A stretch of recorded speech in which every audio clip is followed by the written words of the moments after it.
Last 24 hours have seen more dramatic events, infighting in Kiev, further Russian advances in Kharkiv region, and an important government reshuffle in Moscow. And it is to the last that I will first turn, because it has been widely reported in the West. And I think, as is so often the case nowadays, I think a lot of the reporting is wrong and isn't taking into account all of the decisions that have been made. First of all, what exactly has happened in Moscow? Well, Putin has essentially reappointed the same government that served him in his previous term as president. Putin's term expired on the 7th of May. He was successfully re-elected president of Russia in March with a huge majority on an increased turnout. He is the unchallenged leader of Russia. And as always happens in Russia, as in fact Russian law requires, the government formally resigned on the occasion of the expiry of Putin's term, and at the commencement of his new term, Putin chose to, in most respects, reappoint the government that had existed previously. So many of the key figures, the people we know, are back in their original posts. The Prime Minister, Mr. Mishustin, he is Prime Minister still. There is universal agreement across Russia that Mishustin has been an outstanding success in his role as Prime Minister. The economics ministers mainly remain in place, though there's been a significant reshuffle there, which I'll come to shortly. But we've seen Nabulina, she's still at the head of the central bank. Reshetnikov is still the economics minister. However, the man who had overall charge of the economy and who ran that post as first deputy prime minister, Andrei Belousov, he has now left that position, and his place has been taken by a much younger man, Denis Manturov, who was Russia's industry minister, and who also, by the way, it is generally acknowledged, has been a success in that role. Now, the events that have attracted global attention mainly concern Belousov and one other person, the defense minister, Sergei Shoigu. Now, Shoigu has been dismissed as defense minister and appointed secretary of the Security Council in place of the Security Council's long-standing secretary, Nikolai Patrushev, who apparently will soon be filling a new role. We're not yet told what that role is going to be. So Shoigu has been sent to the Security Council, where he will now be secretary. And Belousov, civilian official, is now taking over the defense ministry as defense minister. And this has provoked some surprise, both in Russia and the West. And there's been a great deal of commentary about this in the West, and people are again linking it to the recent arrest on corruption charges of a deputy defense minister who supposedly was an ally of Shoigu's.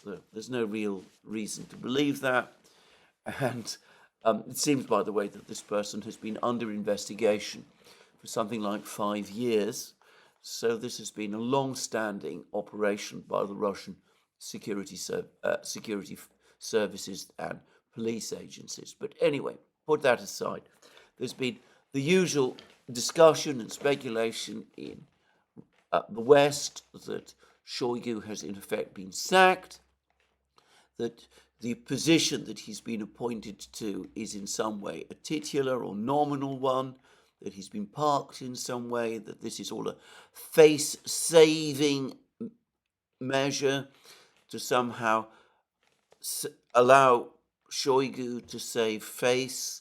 We've been told incessantly that Putin and Shoigu are close friends and that they go fishing together, which, by the way, happens to be true, and that it's basically Putin giving a face-saving job to an old friend whom he's had to sack because of Shoigu's supposed incompetence, his corruption, his failures at the start of the special military operation, and all those other things.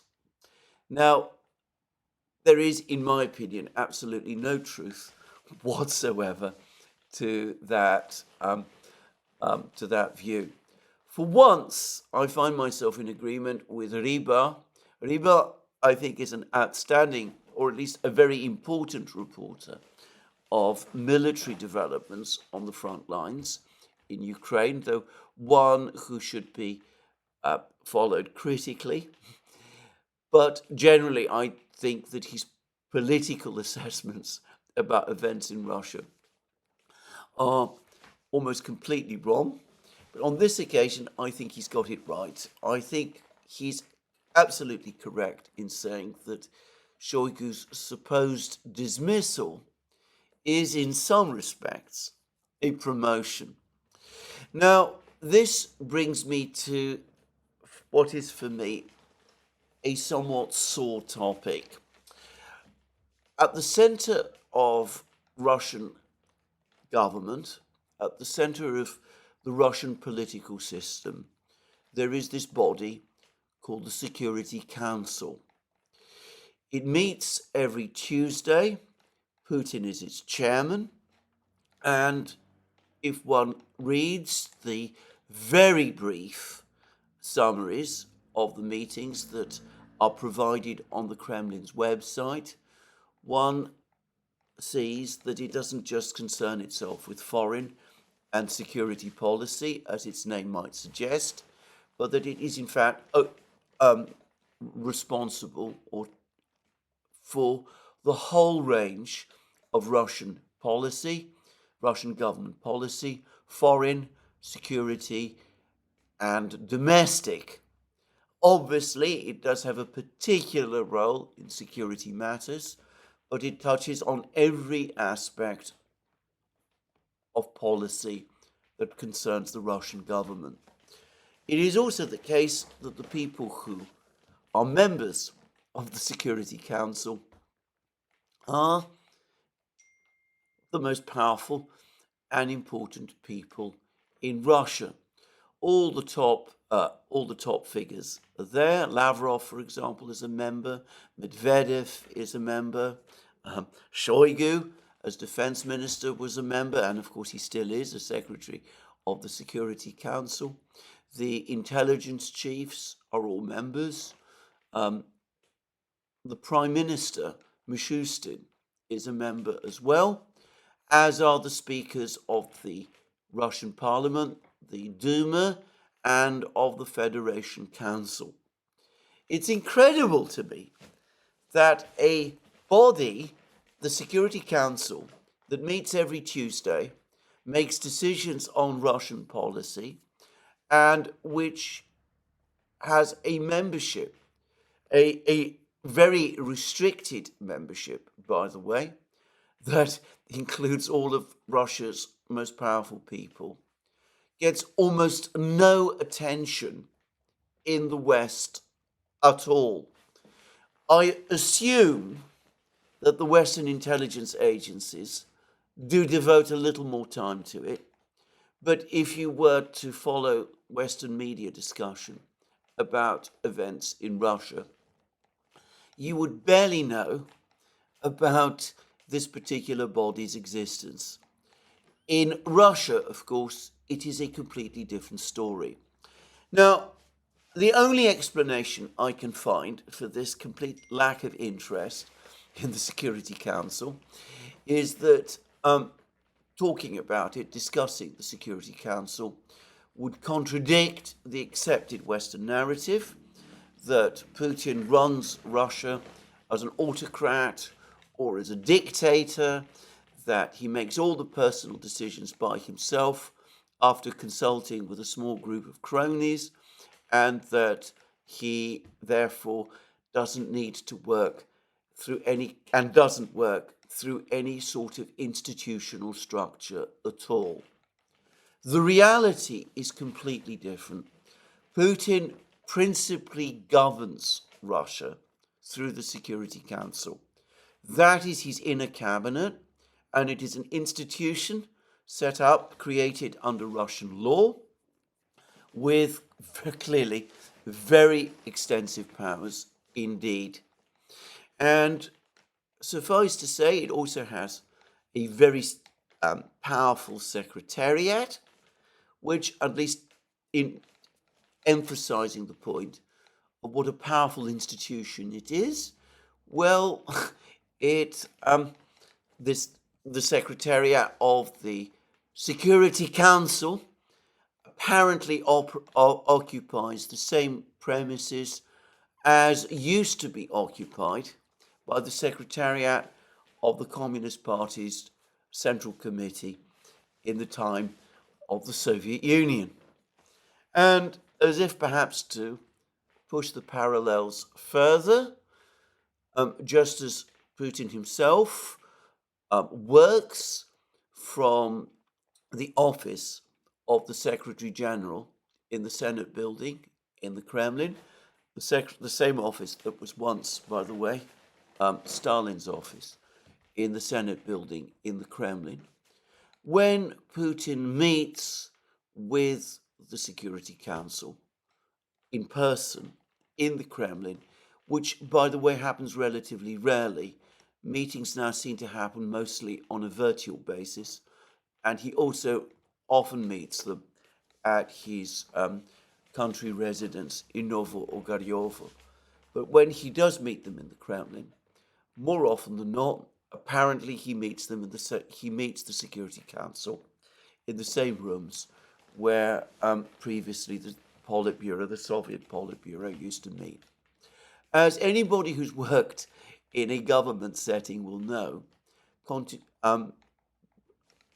particular buildings and particular locations carry weight and meaning, especially to the bureaucracy, and the fact that the Security Council functions in these type of settings, is backed by a powerful secretariat, and meets every Tuesday, and is staffed, or rather its personnel are all the top people. That would signify to the bureaucracy that this is, in fact, the single most important and most powerful decision-making body in Russia. The fact that it exists at all, incidentally, ought to refute the theory that Putin runs Russia single-handed as some kind of dictator or autocrat in the way that he's often described as doing in the West. So, the position of Secretary of the Security Council in overall charge of its Secretariat is an extremely powerful one. And of course, the Secretary of the Security Council is, by definition, the President's National Security Advisor. Nikolai Patrushev has been Putin's National Security Advisor, as Secretary of the Security Council for some years now, and Shoigu, as Secretary of the Security Council, is going to fulfill that same role. But it is clear that he is going to have a further role over and above and beyond this one. Because the TASS report, TASS being, of course, Russia's official news agency, commenting about Shoigu's appointment as Secretary of the Security Council, has quietly informed us of this.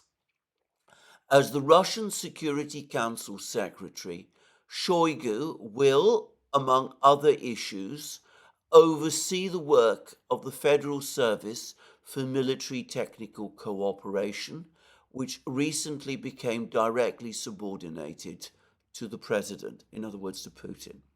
Apart from that, Shoigu will also become the president's deputy in the Military Industrial Commission.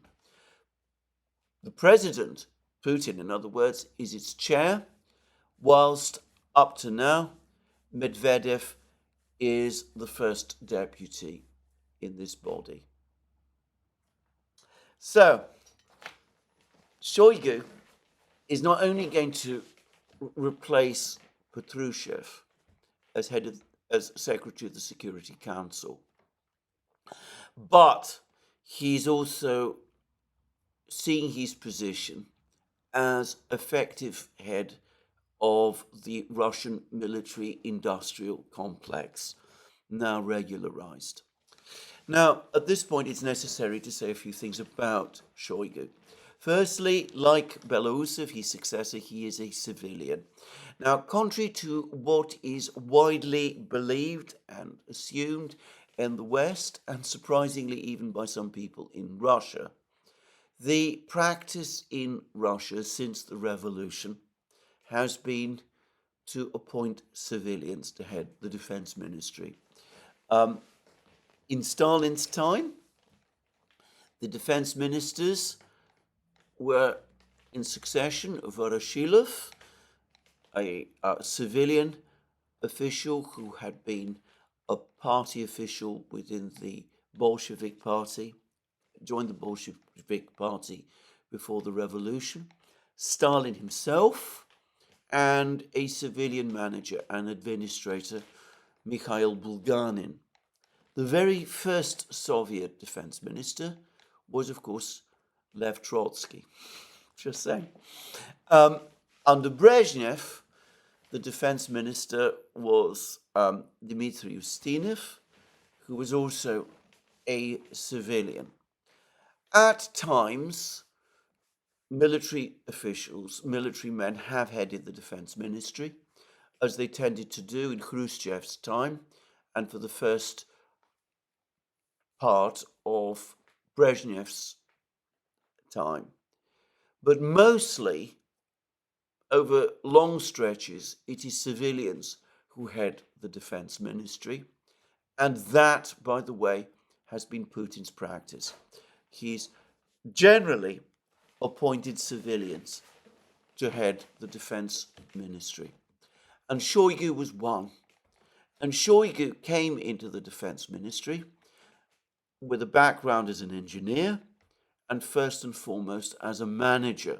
His job was to bring order and stability to the defense ministry after the chaos of his predecessor, a man called Serdyukov, who carried out all sorts of ill-conceived reforms which destabilized the defense ministry and fostered corruption and made Serdyukov himself very unpopular, and eventually led to a criminal investigation, which I'm not going to discuss in this program. So Shoigu steadied the ship, reorganized the defense ministry, stabilized the situation. He was popular with the military, and over the course of the special military operation, it has become increasingly clear to me that he has been taking the hands-on role of managing the military-industrial complex. If you go to the Defense Ministry's website or its Telegram channel, you will see how Shoigu, very much a hands-on manager, has been visiting factory after factory, inspecting factories where military production has been taking place, giving instructions on increased output of various types of military equipment. He has been, in other words, playing an absolutely key role in Russia's armaments miracle, if one can call it that, of the last 2.5 years. And this appointment regularizes that role. As I understand it, Medvedev will remain first deputy chair of the Military Industrial Commission directly under Putin. But the key work on the commission will be done by Shoigu as deputy. He will be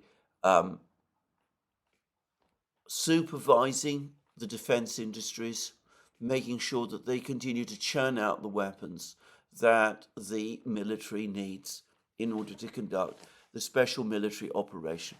The role he has been performing successfully for the last 2 years.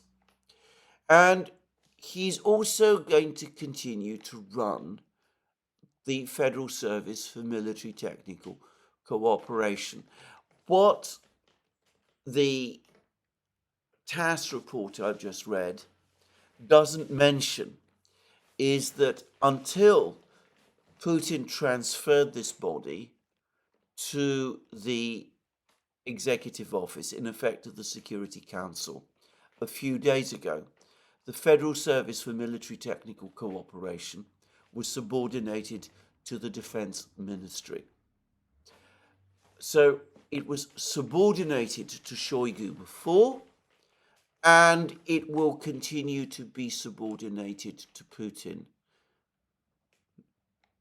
to Shoigu now.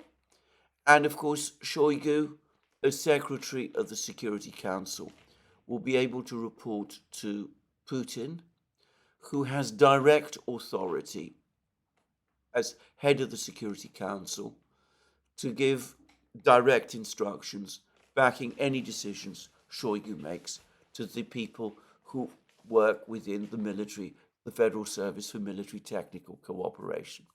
Now, the point about the Military Technical Service for Cooperation is that, of course, it is responsible for development of new weapon systems, for technical innovations, for the upgrade, for example, of missiles, drones, that sort of thing, and for the introduction of new technologies. So, Shoigu has been, in effect, freed of much of the heavy administrative work that he has to do in the Defense Ministry.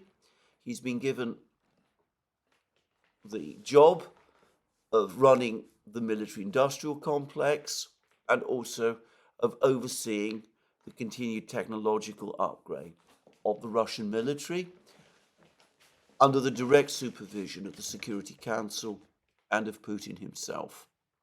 Now, what about Belousov, who's taking over at the Defense Ministry?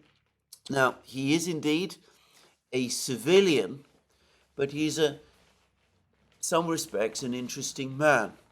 Now, I ought to make clear that I have never had any contacts myself personally with Belousov or with any other senior official of the Russian government.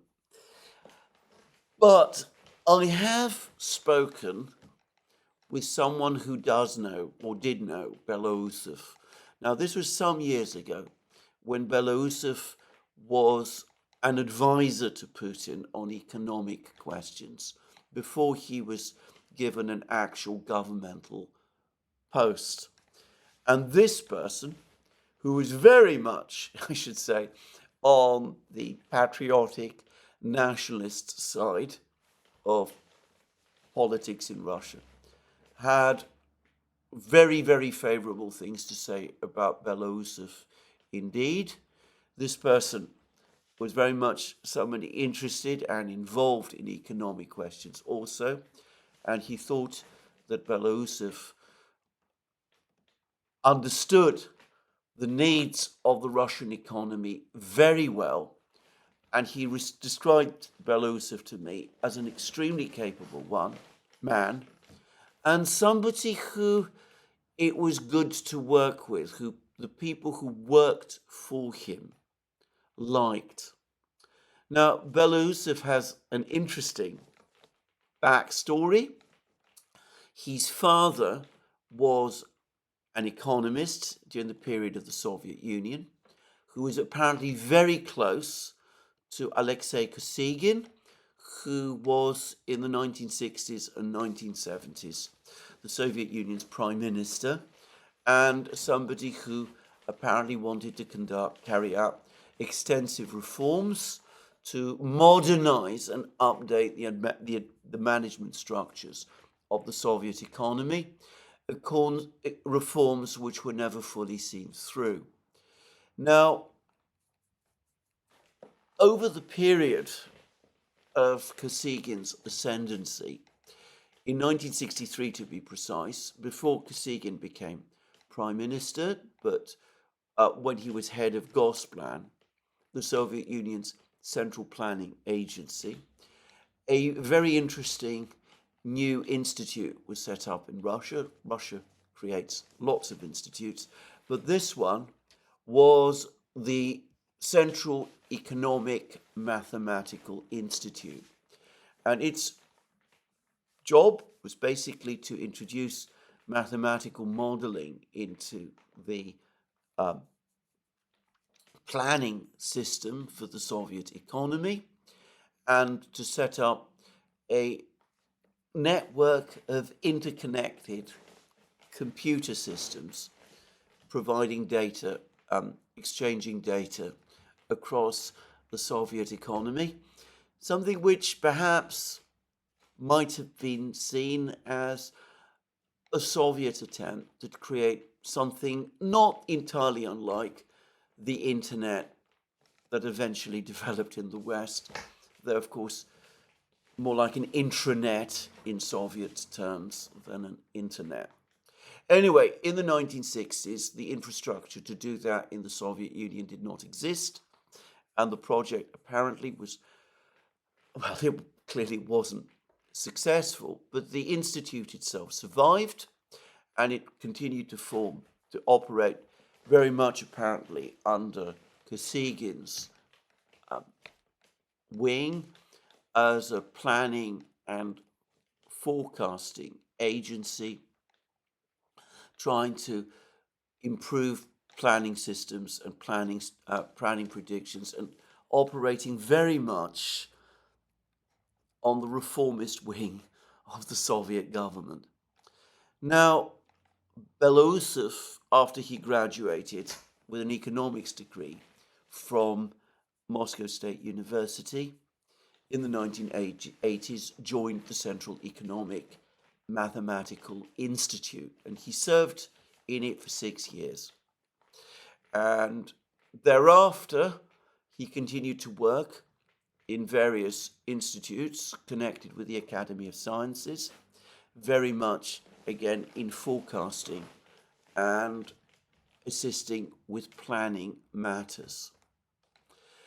There's a lot of people who refer to Belousov as an economist, and that, of course, is his training. But if you really look at his background, I think it is more appropriate to call him a technocrat and a planner. Putin recently, in a sort of teasing, jocular phrase, referred to Belousov as a former Gosplan official, in other words, an official of the Soviet Union's state planning agency.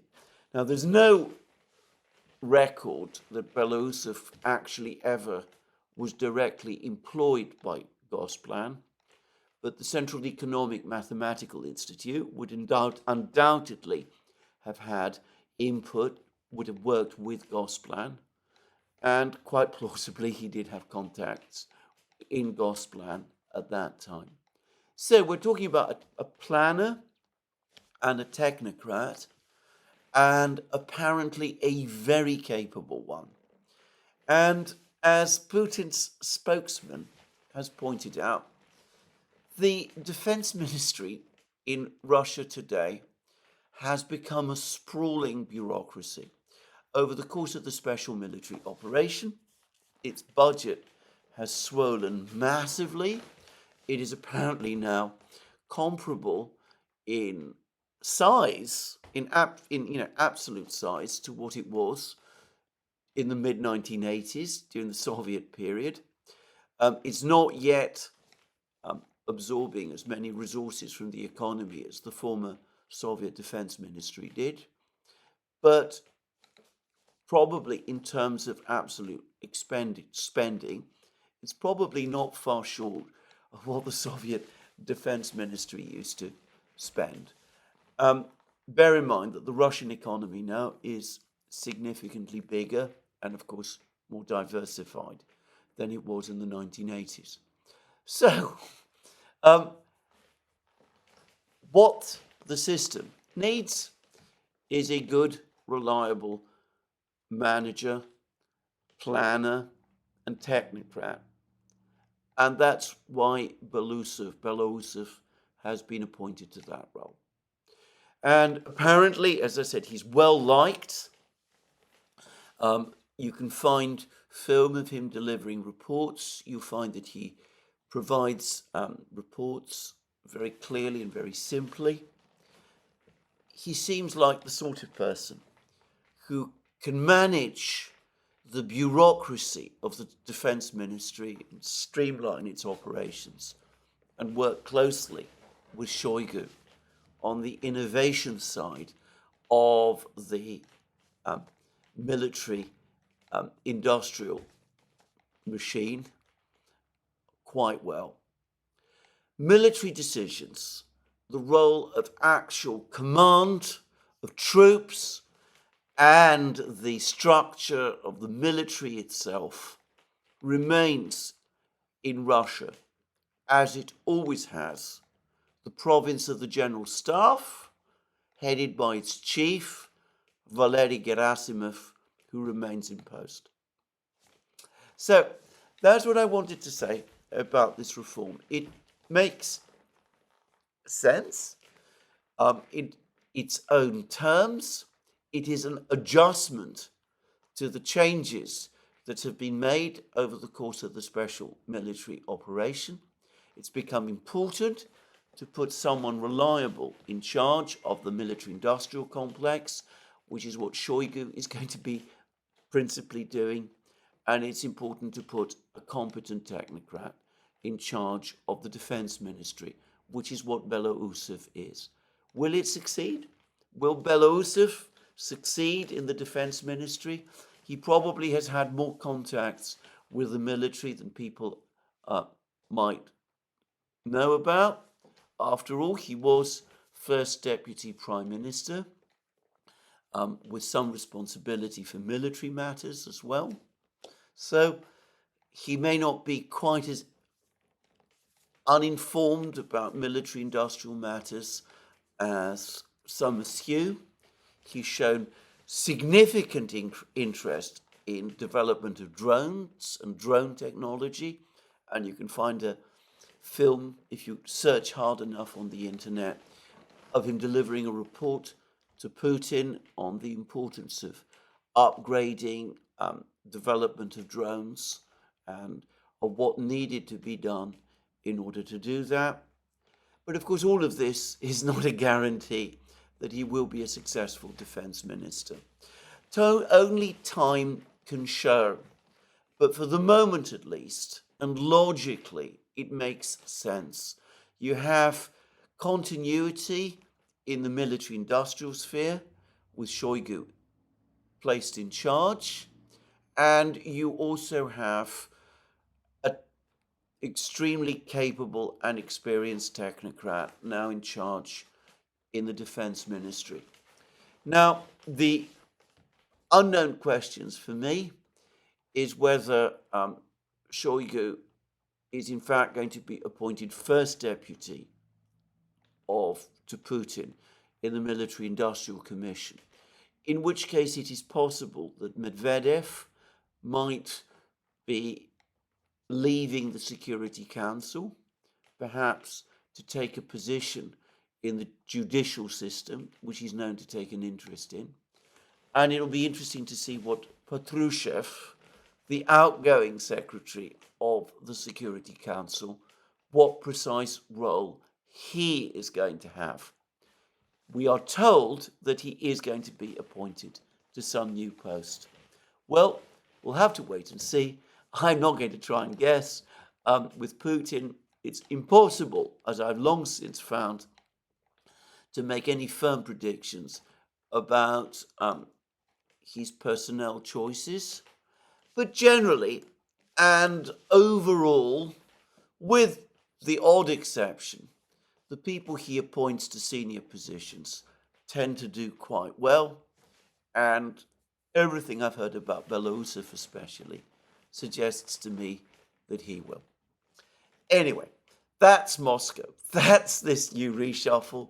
I hope I've explained a few things, and of course we'll be getting more information over the course of the next couple of days. Meanwhile, what is going on elsewhere? Well, if we have had an orderly and logical reshuffle in Moscow, we are getting more and more signs of recrimination and infighting and panic and chaos in Kiev. Firstly, it is clear that the situation on the Kharkiv border is a disaster, is a debacle. Now, I'm going to come back to that later. I'm going to discuss shortly the military updates. But the firmest sign that a debacle is underway is that we see recriminations between Ukrainian officials. So Kirill Budanov, Ukraine's military intelligence chief, is now openly blaming Syrsky, the overall military commander, for the failure in Kharkiv. This comes after commentaries have started to appear in various Ukrainian channels that the reason for the debacle in Kharkiv is that forces subordinate to Budanov specifically, the various special forces units that he concentrated on the border with Russia in Kharkiv region, these so-called Russian volunteer corps, which this supposedly dissident Russian military unit, which is effectively, essentially controlled by Budanov himself, that these special forces units, these James Bond type units, when finding themselves engaged by the Russian military in a sustained and effective way, they immediately broke and ran.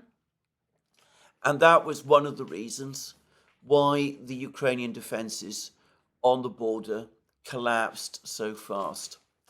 So Budanov, never a person, it seems to me, to take criticism like that easily, and no doubt seeing those criticisms of units for which he is ultimately responsible for as an implied criticism of himself, has now switched and is now criticizing Syrsky.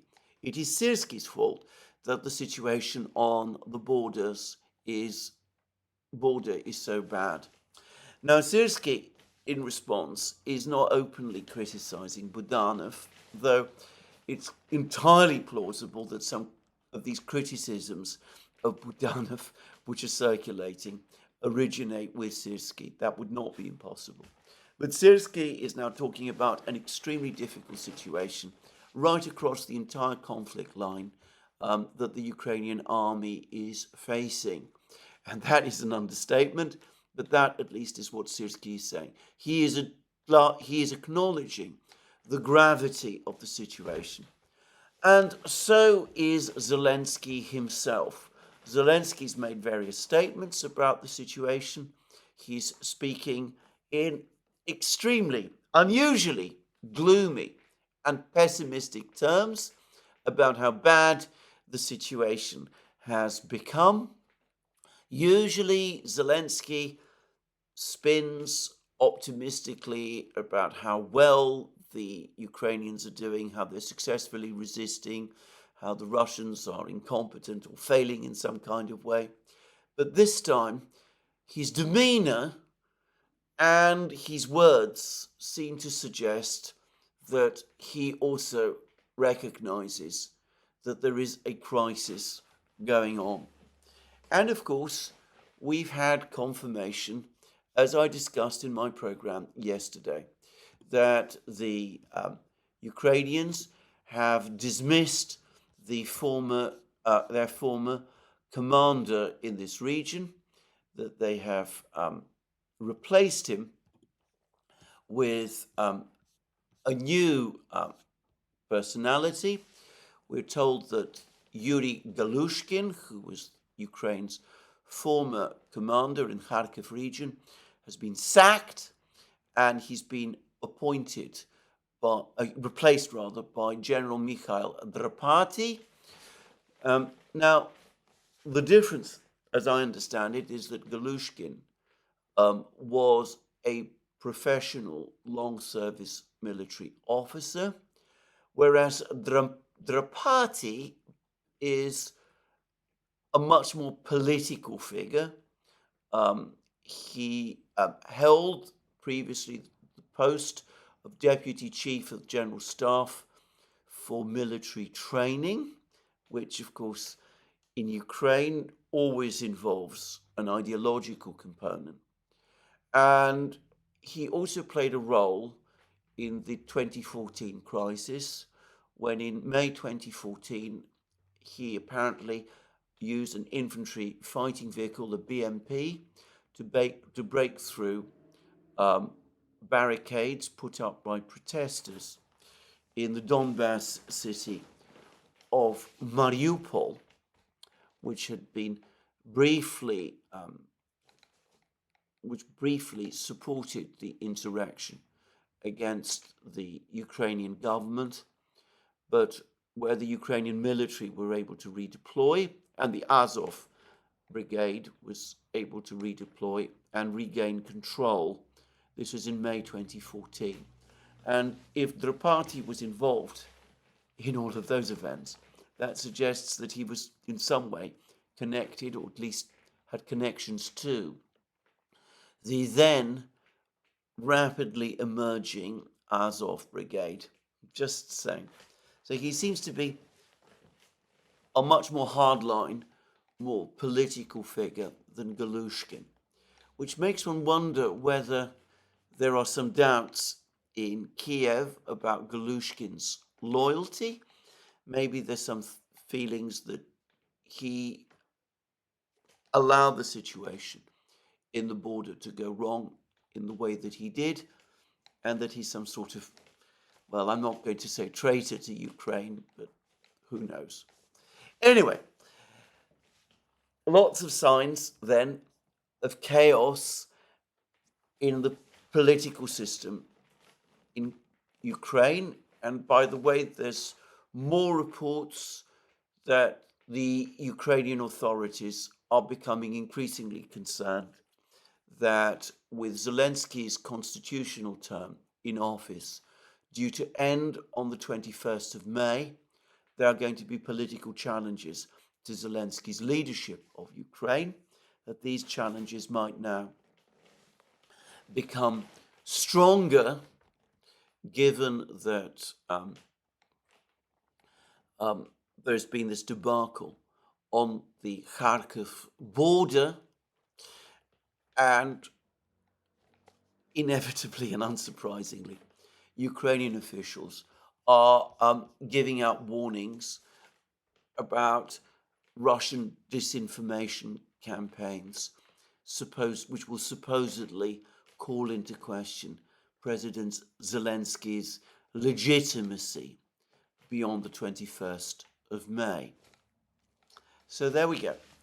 Now, on top of that, we've had several comments from some Western officials, which again, after that moment of de-escalation, following the Russian warnings, given to the British and French ambassadors last week, and the announcement by the Russians that they're engaging in nuclear weapons drills. Anyway, there's, again, comments by Western officials that look like they're again intended to escalate the crisis, or at least to give a sense that the West is prepared to go all the way to support Ukraine, up to and including introducing ground troops. Now, Macron has been talking again, unsurprisingly. He also says that it's important for the West not to rule out any options, that if the Russians go too far, then the West needs to be prepared to intervene. He is, of course, entirely vague as to what going too far actually means, just say. But anyway, that's what Macron has said. And apparently there's been similar comments made by other Western officials. And I talked about the crazy scheme a couple of days ago, about which has been floating around in Germany, of positioning air defense missiles in Poland and Romania and trying to shoot down Russian missiles from those, using those air defense missiles. This despite the fact that the Russians have already made it clear that if anything like that happens, they will without hesitation attack those air defense missile positions in Romania and Poland. Anyway, to continue, clear signs of disarray in Kiev, alarm in the West, and a further sign that the operational crisis in Kharkiv has spooked the West and Ukraine is, as I said in my program yesterday, that Ukraine is now pulling in forces from all across the front lines, stripping troops away from places like Chasiv Yar, Kupiansk sector, the Avdiivka or Cheretino sector, that it's redeploying forces hurriedly to try to stem the collapse in Kharkiv region. And what we're starting to see is that instead of just sending completed brigades, though it seems that some entire brigades are being hurriedly redeployed to the Kharkiv sector, the Ukrainian leadership, General Syrsky, short as they appear to be of reserves, in fact they must be desperately short of reserves, are apparently asking brigades right across the combat lines to release individual battalions so that they can be hurriedly redeployed to Kharkiv.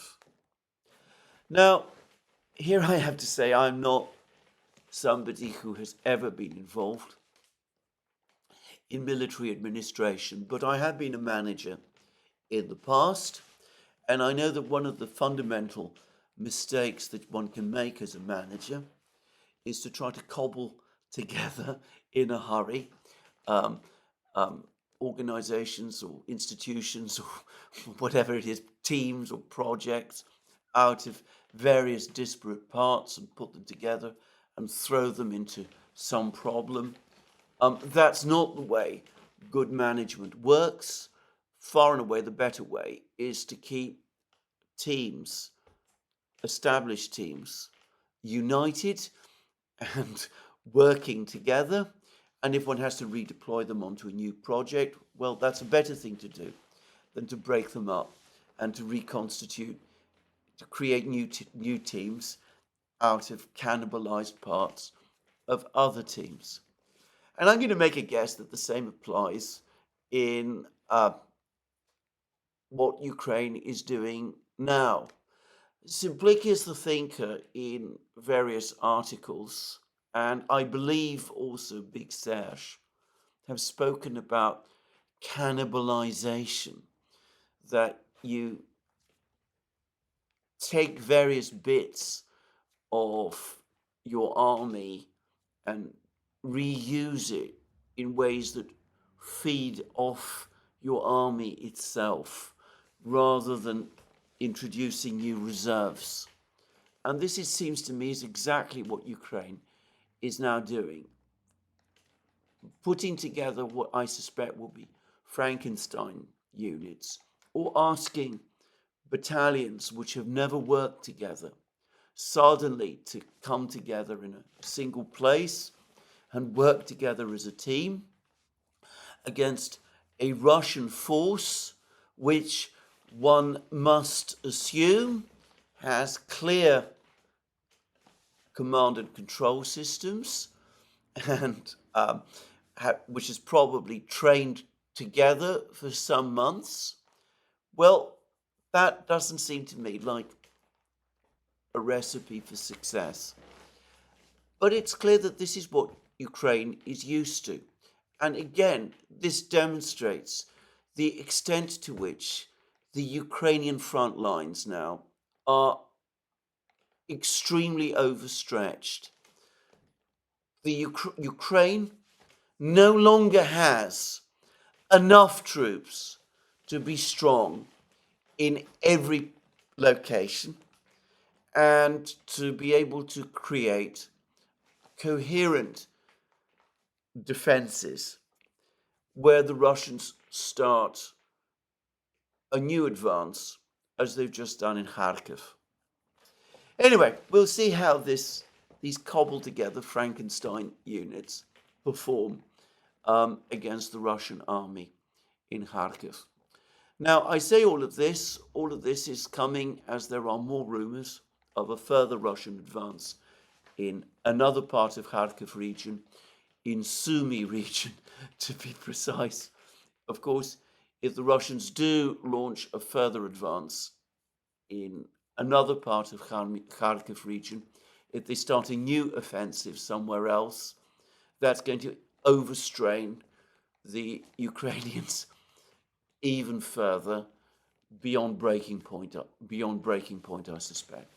But anyway, what is actually in the meantime going on the front lines? Well, it is now, I think, universally accepted that Ukrainian defenses along the border collapsed. There's much criticism of what happened within the Ukrainian military itself. There are the complaints about the absence of proper fortifications and the complete absence of minefields, which is astonishing. Now, bear in mind that the Ukrainians regained control of this part of Kharkiv region in the autumn of 2022. They have been in occupation of this ground all that time. They've known for weeks that the Russians were thinking of an offensive in Kharkiv region. They've had ample time to prepare minefields and some fortifications, and it seems that they did nothing of the kind. So there's understandable recriminations about all of this. Well, what actually is going on? Well, I've discussed how the Russians have captured a whole string of border villages. This morning, there were reports that they have captured two more villages called Glubokie and Lukiancy. They seem to be very close to a small town called Lipsy, which lies halfway between the Russian border and the city of Kharkiv itself. And it is widely assumed that the Russian objective is to capture Lipsy, and they're coming very close to being in a position where they can attack Lipsy. Now, yesterday I said that the Russians had entered Volchansk, and this has now been confirmed. The Institute for the Study of War in Washington never a publication to take a favorable view of Russian military advances, is now saying that Volchansk is effectively encircled. There were lots of reports pouring out yesterday that the Ukrainian army has abandoned Volchansk. I don't believe that this is correct. I believe that there are still Ukrainian troops in Volchansk. It's been pointed out that it is intersected by a river, like most of the towns in eastern Ukraine, that there's a river that passes through Volchansk. Possibly Ukrainian troops escaped from the northern part of Volchansk, north of the river, and that seems to be where the fighting is going on. But anyway, one gets the sense that the Ukrainians are rushing more troops to try to hold back the Russians in Volchansk, but it looks as if the situation in Volchansk is becoming critical. And perhaps the most concerning news of all is that I saw a report yesterday that on the first day, the Russians only committed around 7% of the forces that they had on the border to the initial offensive, which corresponds closely with my own understanding. I thought that the original attack was carried out by around 5,000 men from the Russian army. And if one assumes that there's 55,000 Russian troops on the border area, well, that would be around 7%, I think. It's now been said that that number has increased, but still only 15% of the total Russian forces in the area have been committed. And the Institute of the Study of War is saying that if Lipsy falls, the Russians have forces in their reserve, which they're likely to commit to a further advance, perhaps towards Kharkiv city itself. And of course, if Volchansk falls, the Russians are in a position to advance further in other directions too. And by the way, there's a road apparently going directly from Volchansk all the way to Kupiansk, further south. Kupiansk, of course, is where the Russians are have been located for some months now, near the village of Sinkovka, just east of Kupiansk. But they've also been capturing other villages to the south of Kupiansk, Kislovka, Katlerovka, Tabayevka, and the rest. So if the Russians apparently capture Volchansk, they would be in a strong position to cut the supply lines to the Ukrainian forces there, perhaps. And maybe, just possibly, that would also have an impact on Ukrainian defenses in Kupiansk, if that is what the Russians are planning to do.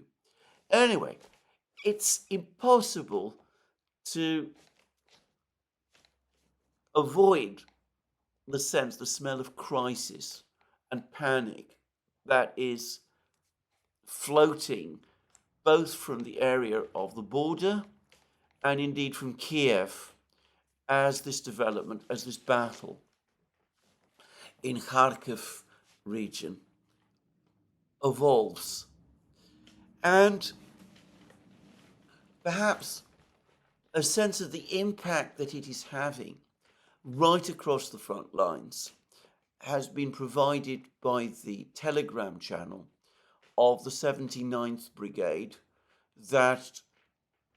of the Ukrainian army, which has been defending Ukrainian positions, first in Novomikhailivka, and then in Paraskovievka and Konstantinovka, the two villages immediately to the west of Novomikhailivka, which the Russians captured some weeks ago.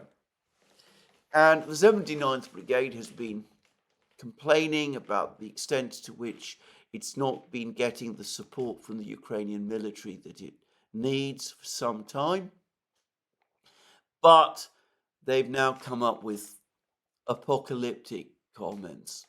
They're saying that the high command in Kiev is insisting that they must redeploy one of their battalions to Kharkiv.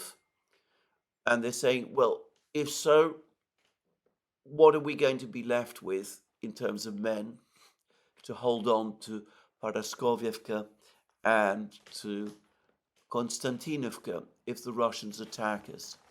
And they're also complaining that they're not any longer getting supplies, that such supplies of ammunition and equipment that, as they were getting before, has now stopped because all of it is being redirected towards Kharkiv. So,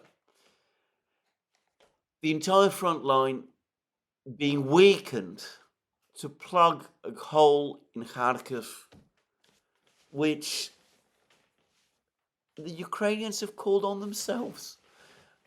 As I said in one of my programs, the entire reason why there is this fighting in Kharkiv at all can be attributed to the border incursions that Budanov and Zelensky and their Western sponsors conducted towards Belgorod. They have learned absolutely nothing from that. Over the last few hours, they have again resumed the shelling of Belgorod. It's completely unclear to me what this is intended to do. It simply will reinforce Russian resolve to push the Ukrainians further from the border so as to put Belgorod completely out of reach. It seems entirely counterproductive, but it's not without its effects. A high-rise building in Belgorod has been undermined. Part of it has collapsed. There have been large numbers of civilian casualties. Nobody, as far as I know, seriously questions that this is the result of Ukrainian military action. This counterproductive strategy of attacking towards Belgorod has provoked this Russian offensive, which is creating this crisis right across the front lines, and yet the Ukrainians persist in it. As I said, difficult to understand the logic. And if they were going to launch these border incursions, stirring back into life a theatre of the war, which it was essential for the Ukrainians to keep quiet, well, at the very least, they should have built proper fortified lines to try to repel a Russian advance, if it ever came, and made sure that they had enough troops in the area to hold back the Russians if the Russians did come. And clearly, the Ukrainians didn't do anything like that, and here we are.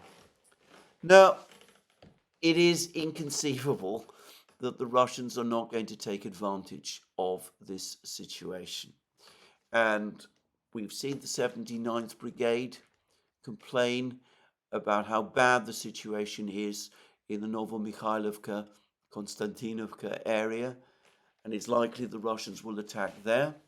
And the Russians, as I've said already, they appear to have taken control of most of Krasnogorovka, and they seem to be continuing their advances in Orekhovo, in Ocheretino and Avdeevka and in Chasiv Yar. The problem is, because of this crisis in Kharkiv, none of the reporters from the front lines are very interested in telling us very much about what is actually going on in these places, because of all the attention is currently focused on the fighting in in Kharkiv region. And as I said before, this is certainly a mistake, because if we now go to the very latest report provided by the Russian Defense Ministry, we can see where the heaviest fighting is taking place. The Russian Defense Ministry has just released its latest report today, and it says that over the last 24 hours, Ukraine has lost 250 troops, 2 tanks, and 2 armored vehicles in the Kharkiv area, where the offensive is taking place. They also, by the way, are giving an astonishing catalogue of artillery systems and air defense systems that have been destroyed in this Kharkiv area as well, even as the Ukrainians send their armored vehicles to this area. Hurriedly along the roads, the Russian drones and missiles and artillery destroy them. But anyway, 250 troops lost in the Kharkiv region.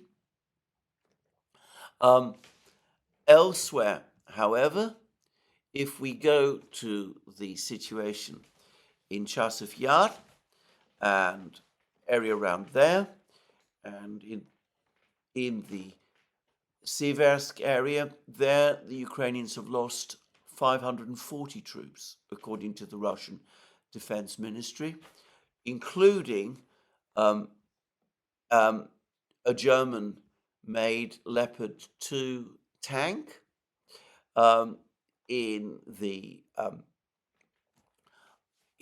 elsewhere in the Ocheretino area. The Ukrainians have lost a further 395 troops, and in other places, the Ukrainians have also suffered. In the Vremivka salient, the Ukrainians have also lost 135 men as well.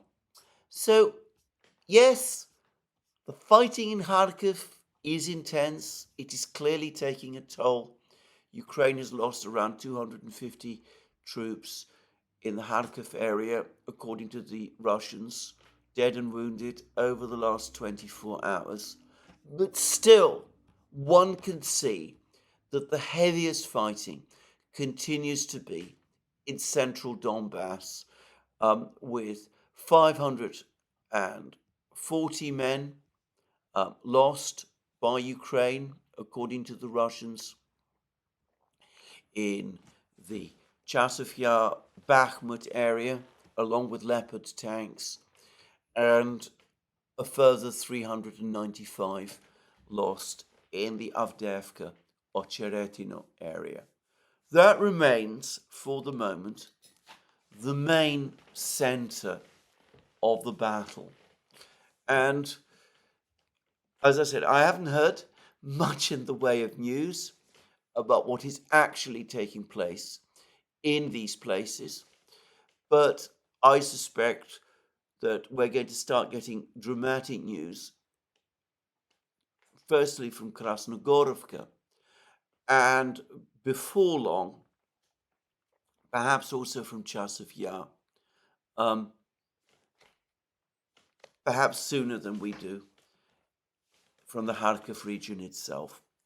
Certainly, Syrsky, the Ukrainian overall military commander, he continues to say that the worst area that for the Ukraine, the place where the crisis is deepest, continues to be in the Pokrovsk sector, the area to the west of Avdiivka and Ocheretino, where the Russians have been making their most powerful advances.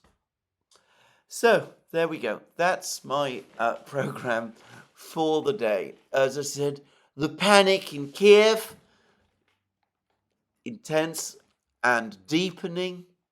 The Russians have carried out an interesting reshuffle in Moscow. The indications are that they're continuing to advance in the Kharkiv region as well. Their probable primary targets are Liptsi and Vovchansk. If the Russians capture these two places over the next couple of days, then a major crisis for Ukraine in the north will probably come. And who knows, perhaps for once, the Institute for the Study of War will be proved right, and it will indeed be the case that the Russians will redeploy large numbers of forces to this area of the battlefronts with a view to carrying out a further advance, perhaps towards Kharkiv and perhaps also towards Kupiansk as well. Now, one last thought, and it comes directly from something that someone wrote to me in a private email. I said that I didn't think that 55,000 troops, which was what the Russians had in the area, according to the Ukrainians, would be sufficient to capture Kharkiv, which is a city of more than 1 million people. And, by the way, a very spread out city as well. But a member of the Duran community wrote to me and made what I think is a valid point, which is that though the sheer size of Kharkiv might make it in some respects a difficult place to capture, it might also be, from Ukraine's perspective, a difficult place to defend. The sheer size of Kharkiv would make it difficult for Ukraine to mount a defense in every part of Kharkiv. And it's quite plausible that the Russians could enter Kharkiv from various points, and there would not be enough Ukrainian defenders to resist them. And this person made the further point that provided the Russians can cut off the Ukrainian supply lines, which, by the way, would be a complex and challenging thing to do, but not an impossible one, given the size of the city. Provided the Russians can cut off the supply lines to Kharkiv, it might not need quite such a huge force to capture Kharkiv after all. And I have to say, that not only makes a certain sort of sense, it's also consistent with what I remember in the one battle that has taken place in one of the big cities in Ukraine, the one big city where major fighting has taken place, which was Mariupol. Mariupol, obviously a lot smaller than Kharkiv. It's had a population of, from memory, I think it was about 300,000 before the war. It was defended by two brigades of the Ukrainian military, the Azov Brigade and a Marine Brigade. That proved insufficient to guard the entire perimeter. And the Russian force that eventually stormed Mariupol, though greater in size than the Ukrainian defending force, was not so much bigger in size as I remember. It included a Russian Marine Brigade, a brigade from the Donbass militia, and the Chechen forces. So, well, anyway, I don't want to move too far ahead. I'm not sure whether it is indeed the Russian plan to attack Kharkiv. I should say that if Kharkiv is attacked and does fall, it is the end of the war, the military side of the war. To my mind, the Russians would have a clear road to capturing the whole of eastern Ukraine. If they could capture Kharkiv, There's no other part of eastern Ukraine, east of the Dnieper, that the Russians wouldn't be able to capture. The city of Poltava, which lies immediately to the west of Kharkiv, would presumably be the next target. But anyway, if Kharkiv is attacked and captured, it will have tremendous implications, and it will in effect decide the whole war and decide it fairly quickly. At least that's my own view. But anyway, I don't know whether the Russians intend to attack Kharkiv, but I suspect that they are already pleased with the results they've achieved. They appear to have suffered minimal losses. They've captured a big belt of territory, well over 100 square kilometers, relatively quickly. They've created panic in Kiev, uncertainty in Western capitals.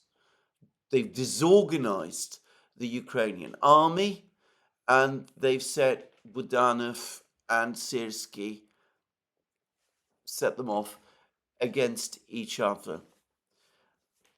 Quite a successful 4 days' work,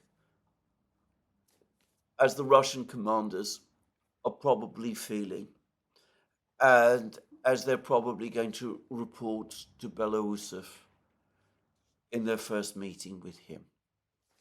Anyway, that's me for today. More from me soon. Let me remind you again that you can find all our programs on our various platforms, Locals, Rumble, and X. You can support our work via Patreon and Subscribestar, links under this video. Don't forget to check out our shop, where you can find all sorts of amazing things: magic mugs, hats, hoodies, t-shirts, sweatshirts, all those great things. And last but not least, if you've liked this program, please remember to tick the like button and to check your subscription to this channel. Thank you again. More from me soon. Have a very good day.